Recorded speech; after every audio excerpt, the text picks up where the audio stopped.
স্বাগত দীপ্ত সংবাদের সাথে আছে আমি কাজী আসিফুজ্জামান। আজও দেশের ফিলিং স্টেশনগুলোতে জ্বালানি তেলের জন্য অপেক্ষা করছেন অসংখ্য মানুষ। ২৮শে ফেব্রুয়ারি মধ্যপ্রাচ্যে যুদ্ধ শুরুর পর থেকে এই অবস্থা চলছে। সরবরাহে ঘাটতির অজুহাতে অনেক পাম্প তেল বিক্রি বন্ধ করে দিয়েছে। সরকার অবশ্য বলছে দেশে জ্বালানি তেলের কোনো ঘাটতি নেই। এ বিষয়ে জানাতে রাজধানীর আসাদ গেট থেকে যোগ দিচ্ছেন সহকর্মী দিলশাদ অ্যানি। অ্যানি, ১ মাসের বেশি সময় ধরে পাম্পগুলোতে জ্বালানি তেলের জন্য দীর্ঘ সময় অপেক্ষা করতে হচ্ছে। আজকের অবস্থা কেমন দেখছেন?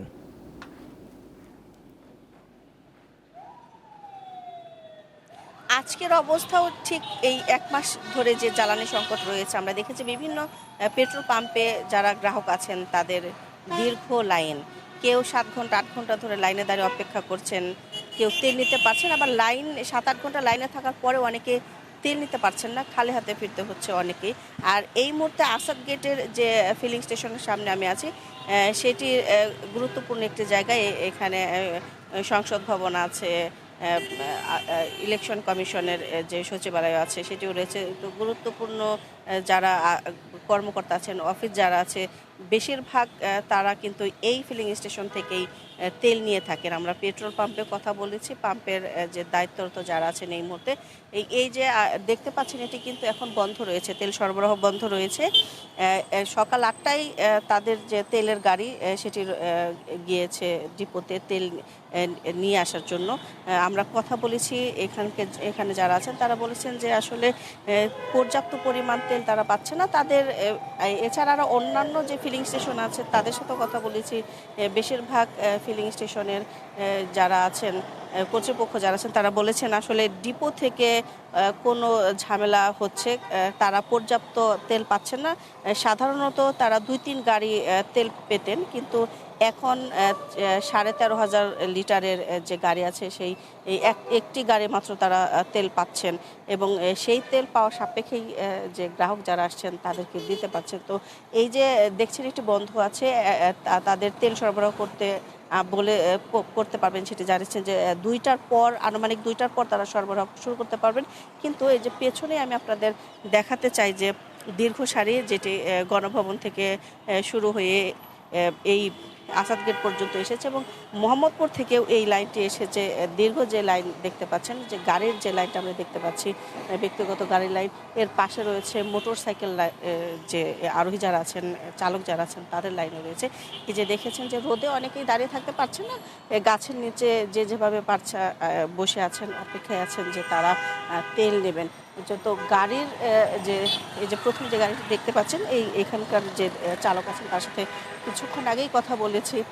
তিনি যেটি জানিয়েছেন, ভোর ৪টা থেকে তিনি লাইনে আছেন, কিন্তু তেল কিন্তু সরবরাহ বন্ধ রয়েছে। তেল পাম্প থেকে যারা আছেন তারা এখন তেল দিতে পারছে না, কারণ তাদের কাছে তেল নেই। তাদের গাড়ি ডিপোতে গিয়েছে, তেলের গাড়ি আসা সাপেক্ষেই তারা তেল দিতে পারবেন। কিন্তু তারপরেও তারা কয়েক ঘন্টা ধরেই লাইনে আছেন, কারণ তাদেরকে তেল নিতে হবে, তেল নেওয়া ছাড়া তাদের আসলে কোনো উপায় নেই। এই জন্য তারা বলেছেন, যারা চালক যারা আছেন, যে যতক্ষণই লাগুক না কেন, যে কয়েক ঘন্টায় লাগুক না কেন, তারা আসলে লাইনে থেকে অপেক্ষা করে শেষ পর্যন্ত তেল নিয়েই বাড়ি ফিরবেন। তবে এর ভোগান্তি আসলে কবে শেষ হবে সেই প্রশ্নও রাখেন এই চালকরা। তো এই ছিল এখানকার সবশেষ তথ্য। জি, ছিলেন দিলশাদ অ্যানি। অ্যানি, আপনাকে ধন্যবাদ। জ্বালানি তেলের খবর নিয়ে এবার নারায়ণগঞ্জ থেকে যোগ দিচ্ছেন সহকর্মী গৌতম সাহা।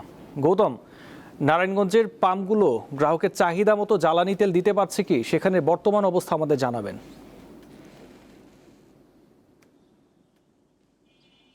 যত দিন যাচ্ছে জ্বালানি তেল নিয়ে সংখ্যা কিন্তু ততই বাড়ছে। সরকারের নানা পদক্ষেপ, আশ্বাসও মিলছে না কাঙ্ক্ষিত সেই চাহিদা মতো জ্বালানি তেল।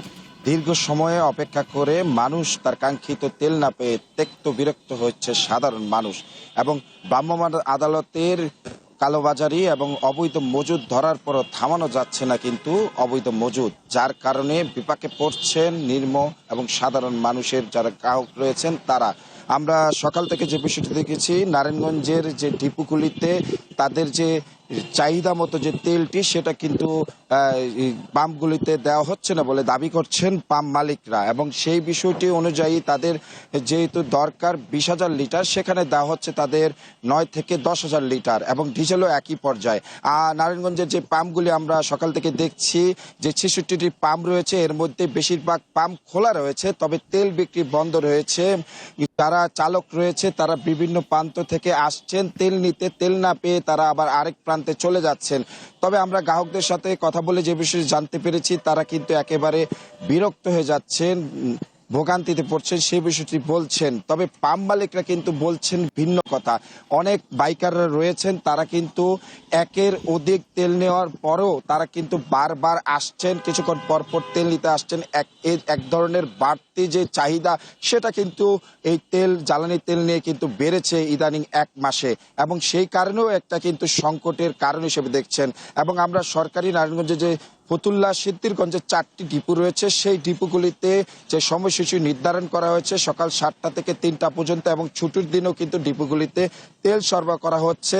কাকে কতটুকু তেল দেওয়া হবে সেই তেলের চার্ট কিন্তু ডিপোগুলির সামনে টানিয়ে দেওয়া হয়েছে, এবং নারায়ণগঞ্জের ডিপোগুলি থেকে প্রায় 15 থেকে 16টি জেলায় কিন্তু এই তেলটি সরবরাহ করা হয়, এবং পাম্পে এবং অন্যান্য এজেন্টের মাধ্যমে দেওয়া হয়। এবং পাম্পগুলোতে আমরা দেখেছি তেলের যে অকটেনের দাম এবং ডিজেলের দাম নির্ধারিত করে কিন্তু টানিয়ে দেওয়া হয়েছে। সেই সাথে এই পাম্পটিতে কতটুকু মজুত রয়েছে সেই হিসাবটিও কিন্তু এখানে টানিয়ে দেওয়া হয়েছে। অর্থাৎ এখানে আমরা যে বিষয়টি দেখেছি, এই পাম্পটিতে অকটেন ইতিমধ্যে শেষ হয়ে গেছে, তাদের কিছু পরিমাণ ডিজেল রয়েছে, সেই ডিজেলটি কিন্তু দিচ্ছেন, এবং চালকরা এখানে অকটেনের জন্য আসছেন, তাদের কিন্তু বলে দেওয়া হচ্ছে তেল শেষ হয়ে গেছে, যার কারণে তারা আরেকটি পাম্পে যাচ্ছেন। এবং কাছাকাছি আরেকটি পাম্পে আমরা যে বিষয়টি দেখেছি সেখানে কিন্তু একেবারে সকাল থেকে তেল বিক্রি বন্ধ রেখেছেন। সবকিছু মিলিয়ে এখন পর্যন্ত নারায়ণগঞ্জে জ্বালানি তেলের যে পাম্পগুলি রয়েছে সেখানে কিন্তু যাদের আছে তারা বিক্রি করছে, যাদের নেই তারা কিন্তু বিক্রি বন্ধ রেখেছেন, এবং জ্বালানি তেল সরবরাহের জন্য ডিপোতে সারি সারি লাইন নিয়ে গাড়ি নিয়ে বসে আছেন। এই ছিল আসলে আমার কাছে এখন পর্যন্ত জ্বালানি তেল নিয়ে সর্বশেষ তথ্য। জি, ছিলেন গৌতম সাহা। গৌতম, আপনাকে ধন্যবাদ। বজ্রপাতে দেশে গড়ে প্রতি বছর 300-র বেশি প্রাণহানি ঘটছে। হাওড়াঞ্চল ও উপকূলীয় এলাকায় এটি বেশি ঘটে। বিশেষজ্ঞরা বলছে জলবায়ু পরিবর্তন, তাপমাত্রা বৃদ্ধি এবং বায়ু দূষণের কারণে বজ্রপাত বেড়ে যায়। দেশে গত কয়েক বছর প্রাক বর্ষা ও বর্ষায় বজ্রপাত ও নিহতের সংখ্যা ছিল উল্লেখ করার মতো। ঝড় বন্যার মতো দুর্যোগ হিসেবে দেখা দিয়েছে বজ্রপাত, আর তা উদ্বেগজনক হারে বাড়ছে বলে মনে করেন বিশেষজ্ঞরা। তারা বলছেন গাছ কাটা, বন উজাড়, অপরিকল্পিত নগরায়ন, বায়ু দূষণ, নদী ভরাট চলতে থাকায় অত্যধিক মাত্রায় পরিবেশ ক্ষতিগ্রস্ত হচ্ছে। এতে বাতাসে ধূলিকণা বাড়ছে, যা বজ্রপাতের পরিবেশ তৈরি করে। 1 ডিগ্রি তাপমাত্রা বাড়লে বজ্রপাতের আশঙ্কা বেড়ে যায় শতকরা অন্তত 12 ভাগ। এই বজ্রপাতের প্রবণতা গ্লোবাল ওয়ার্মিং এর কারণে বেড়ে গেছে। আমরা 2015 সাল থেকে 2026 সাল পর্যন্ত আজ পর্যন্ত আমরা হিসাব করেছি যে প্রায় 300-র অধিক লোক প্রতি বছরই মারা যাচ্ছে। আমি অবশ্যই বলবো বনায়ন তো অবশ্যই কমে যাওয়া একটা বড় কারণ। আমাদের যেমন আগে দেখবেন যে প্রত্যেকটা গ্রামে তাল গাছ, সুপারি গাছ, বড় বড় উঁচু উঁচু গাছ থাকতো, যেগুলো সরাসরি যখন বজ্রপাত হতো সরাসরি ওইটার উপরে এফেক্টটা পড়তো, মানুষ সুরক্ষা পেয়ে যেত। তো এখন তো আপনি উঁচু গাছই পাবেন না গ্রামগুলোতে। এখন পৃথিবীতে টেম্পারেচার বাড়ছে বেশি, এটা তার অন্যতম উদাহরণ হলো বজ্রপাত। বজ্রপাতে সবচেয়ে বেশি প্রাণহানি ঘটে প্রান্তিক পর্যায়ে, বিশেষ করে মাঠে কাজ করার সময় কৃষকরা এর শিকার হন। এক্ষেত্রে আবহাওয়ার পূর্বাভাস মেনে চলার পাশাপাশি সচেতনতা বৃদ্ধির উপর জোর দেন বিশেষজ্ঞরা। প্রত্যেকটা বিশ্ববিদ্যালয় যেগুলো আছে স্থানীয় পর্যায়ে, জেলা পর্যায়ে, ওই বিশ্ববিদ্যালয়গুলো থেকে একটা ট্র্যাকিং এরকম একটা সেন্টার করা উচিত, যে কি হচ্ছে, কোথায় বেশি হচ্ছে, কেন হচ্ছে, যে গবেষণা করা, বরাদ্দ দেওয়া উচিত। এবং ওখানকার যারা স্টুডেন্ট আছে যারা এ নিয়ে গবেষণা করবে তাদেরকে অ্যাপয়েন্ট করা উচিত সচেতনতা বাংলাদেশে বাড়ানোর জন্য। এই বজ্রঝড় সংক্রান্ত সামাজিক সচেতনতাকে এটা সামাজিক আচারে পরিণত করতে হবে। আপনারা যখন খোলা মাঠে কাজ করবেন মাঝে মধ্যে উত্তর পশ্চিম দিকের আকাশে তাকাবেন, ফুলকপির মতো উচ্চতা বিশিষ্ট মেঘ যদি তৈরি হয় তখন সাবধানতা অবলম্বন করবেন এবং শব্দ যখন শুনবেন তখন দৌড়ে কাছাকাছি ঘরে যাবেন, ঘর সবচেয়ে নিরাপদ জায়গা। তারা বলছেন বজ্রপাতের সময়সীমা সাধারণত 30 থেকে 45 মিনিট স্থায়ী হয়, তাই ঘন কালো মেঘ দেখা দিলে ঘরে থাকাই নিরাপদ। সাধারণত ঝড় বৃষ্টির সময় অনেকেই উঁচু গাছপালার নিচে আশ্রয় নেন, কিন্তু বিশেষজ্ঞরা বলেছেন বজ্রপাতের সময় উঁচু গাছপালার নিচে দাঁড়ানো নিরাপদ নয় ও পানির জলাশয় থেকে দূরে থাকতে হবে। সেই সাথে মোবাইল কিংবা বৈদ্যুতিক সরঞ্জাম ব্যবহার না করার পরামর্শও দিয়েছেন তারা।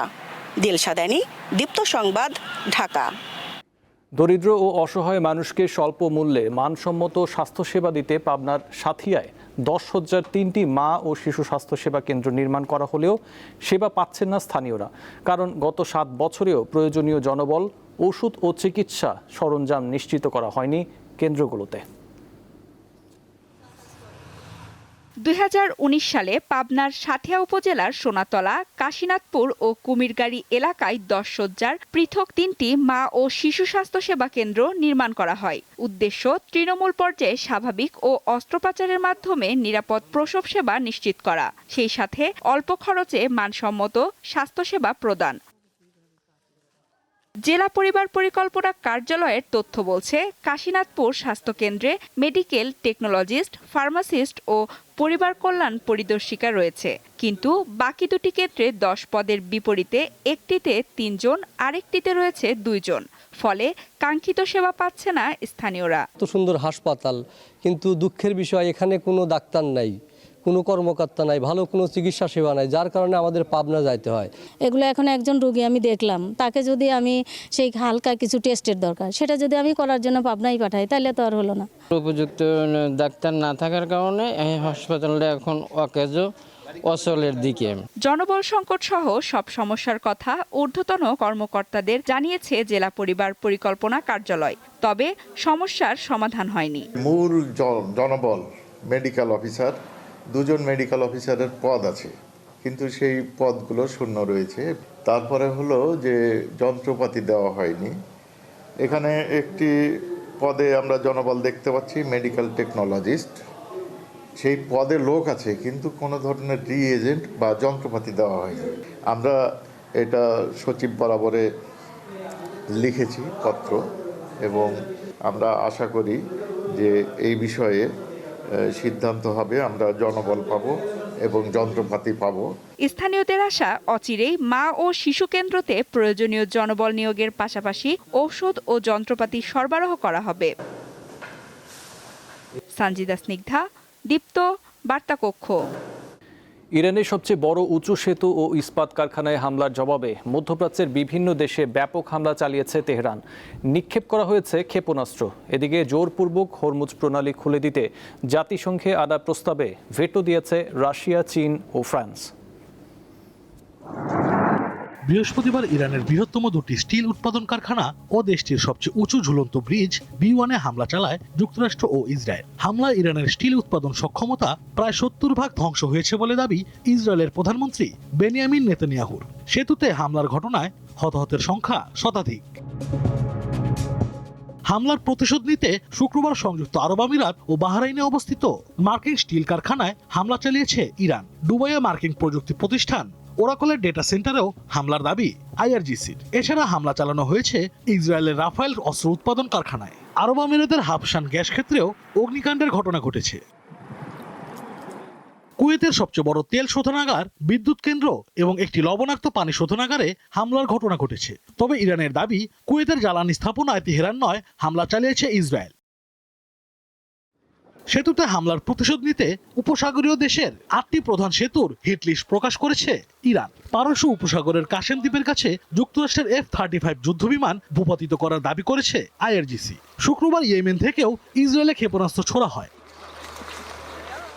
ইরানের রাজধানী তেহরানের শহীদ বেহেশতি বিশ্ববিদ্যালয়ে হামলা চালিয়েছে যুক্তরাষ্ট্র ও ইসরায়েল। পাশাপাশি তেহরানের পশ্চিমে মেহরাবাদ আন্তর্জাতিক বিমানবন্দরের কাছেও হামলা হয়েছে। চলমান যুদ্ধের মধ্যে মার্কিন সেনাপ্রধান জেনারেল রেন্ডি জর্জকে বরখাস্ত করেছে ট্রাম্প। এছাড়া অপসারণ করা হয়েছে অ্যাটর্নি জেনারেল পাম বন্ডিকেও। এদিকে জোরপূর্বক হরমুজ প্রণালী খুলতে সামরিক পদক্ষেপের অনুমোদন চেয়ে জাতিসংঘের নিরাপত্তা পরিষদে আনা প্রস্তাব আটকে দিয়েছে রাশিয়া, চীন ও ফ্রান্স।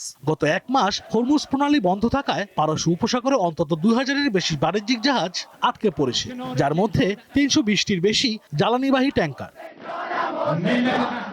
আশরাফ শুভ, দীপ্ত, বার্তাকক্ষ। এই ছিল এখনকার মতো। পরবর্তী সংবাদ 12টায় দেখার আমন্ত্রণ রইল। এছাড়াও তথ্য বিনোদনের জন্য চোখ রাখুন দীপ্ত টিভি ডিজিটাল প্ল্যাটফর্মগুলোতে। ধন্যবাদ।